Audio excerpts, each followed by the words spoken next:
Hi everyone, it's Raina. So this video is if your sun is in Scorpio and your moon is in Gemini. I happen to know that Roseanne Barr has this combination, and she is one of my favorite comedians, and I'm pretty picky when it comes to comedians.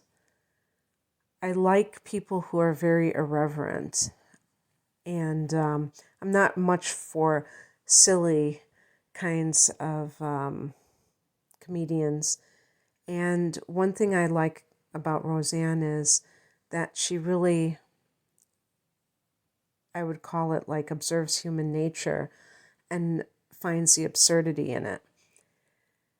And this is kind of your saving grace, if you will. If you've been through a lot, Scorpio, and definitely I think Scorpios sometimes have been through a war, because the two rulers of Scorpio are Pluto and Mars is the god of war.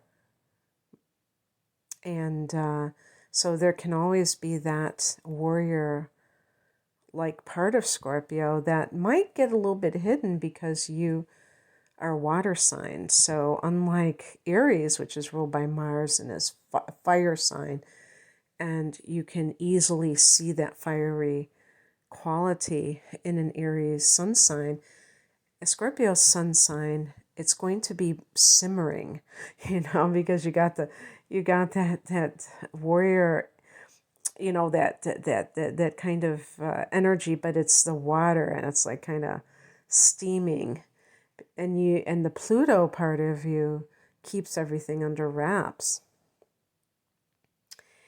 And this combination is like amazing for a psychologist who is really a good psychologist, who really does know how to analyze human nature in the best way possible, because you have the Scorpio, which is seeking to understand the psyche.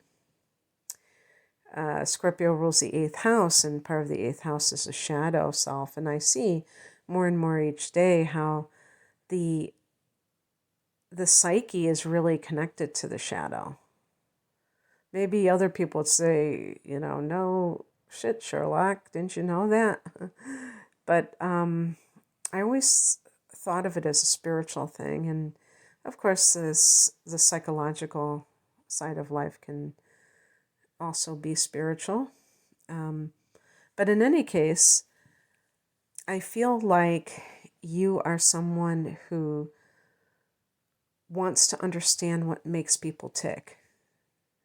Now, this may not be what you do for a living, although the sun can certainly point people in the direction of it in one way or the other.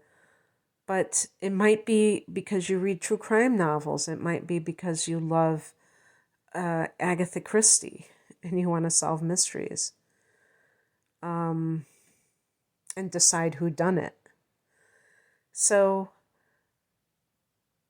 this is a great combination for being able to kind of crack that coconut of figuring out somebody's motivations and that sort of thing.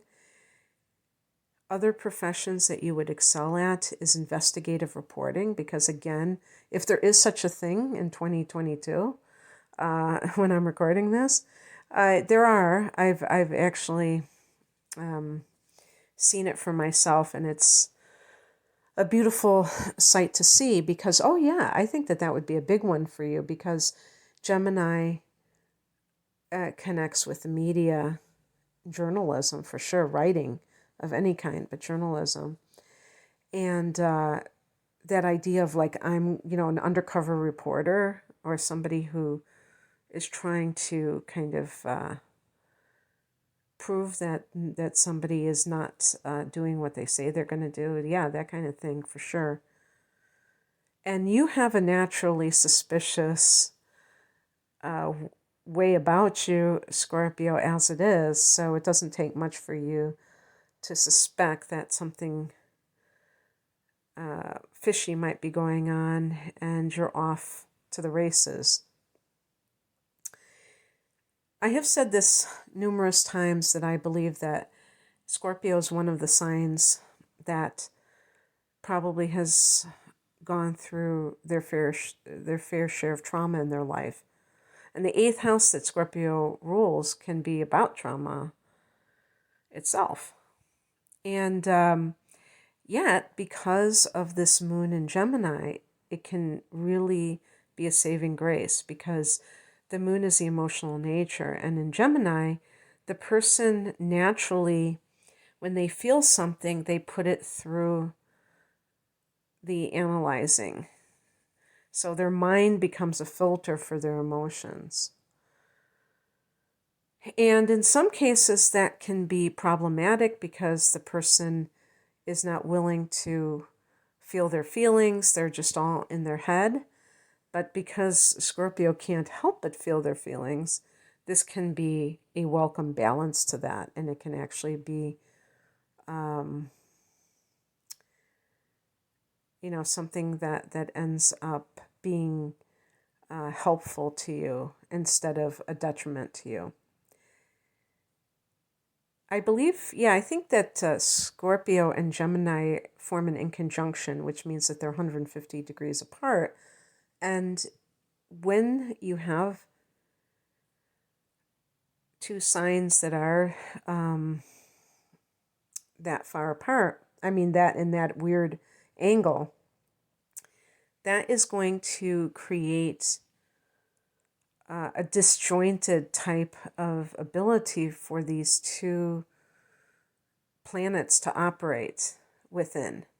So basically what I'm trying to say is that it's very funky, the sun-moon combination. And so there can be like a wildly divergent difference between the person's emotional self-expression and their goals, the things that they want to do. And that can lead to having to really make a lot of adjustments. I use myself as an example because I have an inconjunction between my sun sign in Sagittarius and my rising sign in Taurus, and how I would dress very sexily when I was younger, provocatively. And I was really, in my mind, I was, kind of intellectual. I was a Sag. I was into spiritual things. And I was just completely, your rising sign, it's like a false advertisement. And so it's kind of doing things in ways that do not connect and it makes it hard for these two things to come together. So with the sun and moon, you want to make sure that you are, that your goals in life are supported by your emotional resonance, because you might find that you go after things that you don't have an emotional investment in. And that's not the end of the world. It's just that it can create, I think it can create contradictory behavior, or behavior that other people find very confusing, disorienting, Going back to Roseanne, Roseanne is somebody who really built a reputation around being irreverent. And I remember reading an interview with her when she said she had gone through trauma in her past. And one thing that can, that happens when somebody, the Scorpio energy is very heavy and the Gemini energy is very light, but taken by themselves, they can each be excessively heavy or light. And neither one of those is something that we want to go after, obviously. We want to have people who are capable of having substantial emotions. In other words, what Scorpio can represent on the higher level, where they're not superficial. And the best, most balanced Scorpio individuals are people who are very deep, but not overly intense. Not, somebody where it just like you feel oppressed by their by their heaviness, And then on the other side, a Gemini person that is superficial can be irritating too. If somebody's always joking, to me, that's irritating, and it's also a sign that they're probably trying to escape from their pain. So, if you can get these things in balance, it's amazing. And it can be, there's a brilliance with Gemini.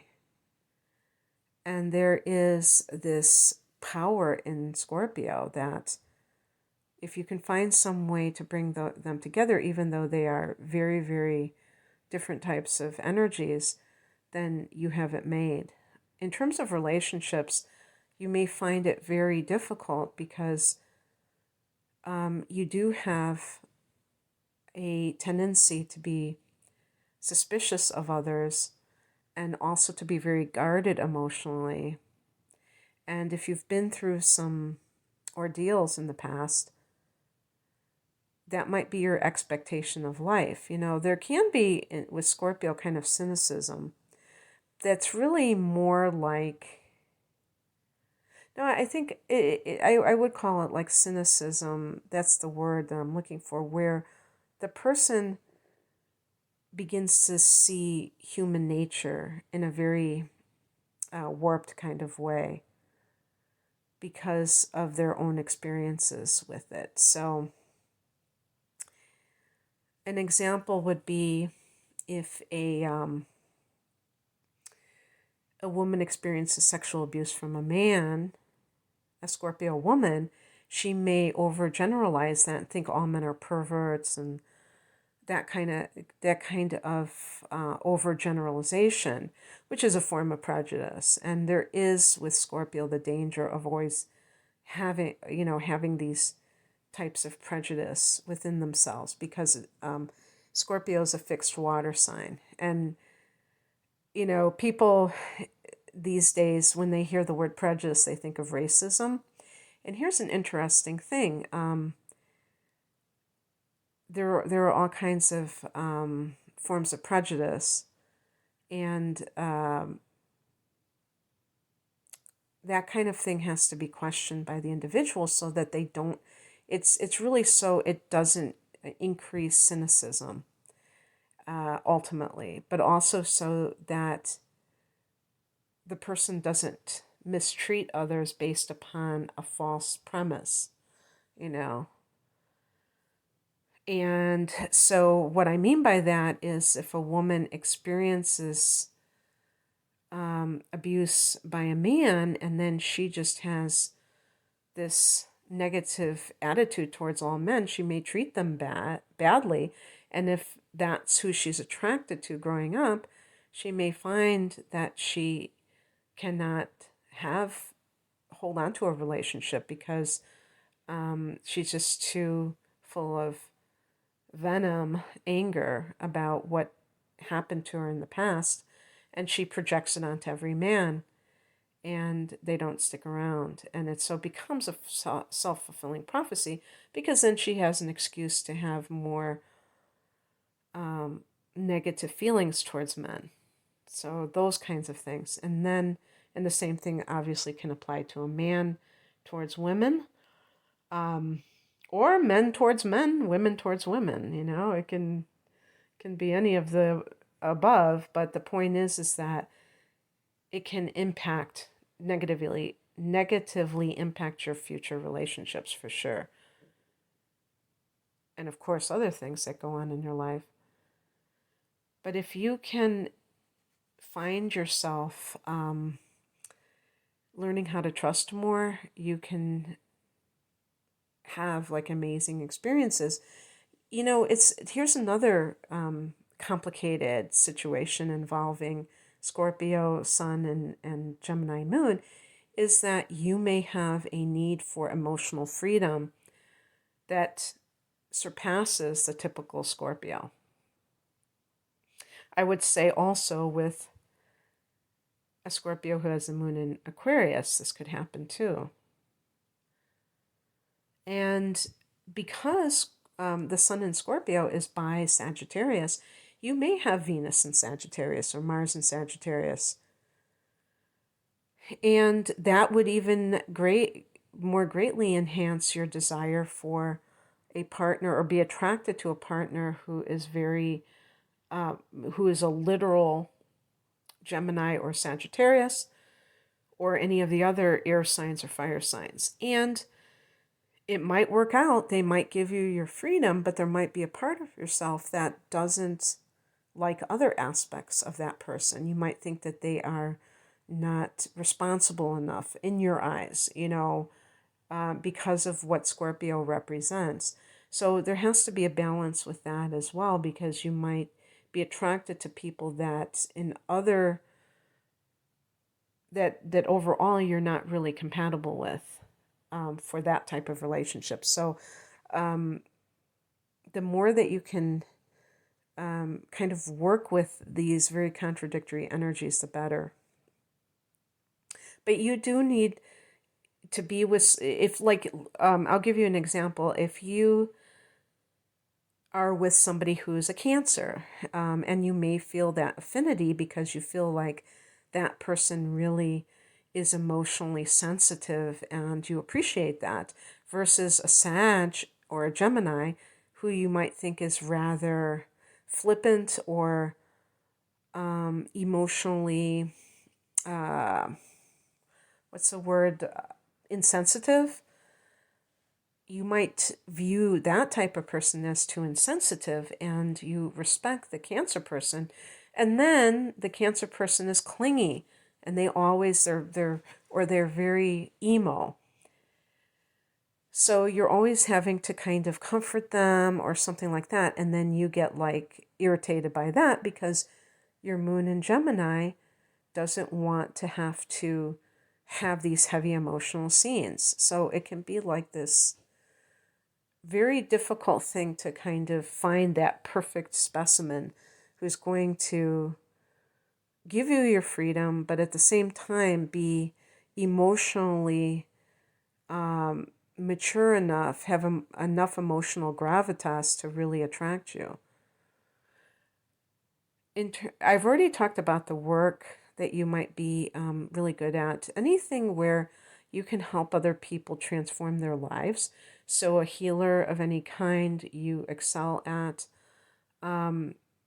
The only thing to watch out for is over intellectualizing your emotions, or maybe being drawn to healing modalities that are more cerebral instead of mystical, because you might feel that that is mumbo jumbo. There are always going to be water signs because of other things that they've got going on, that they feel that they're attracted to more like intellectual things.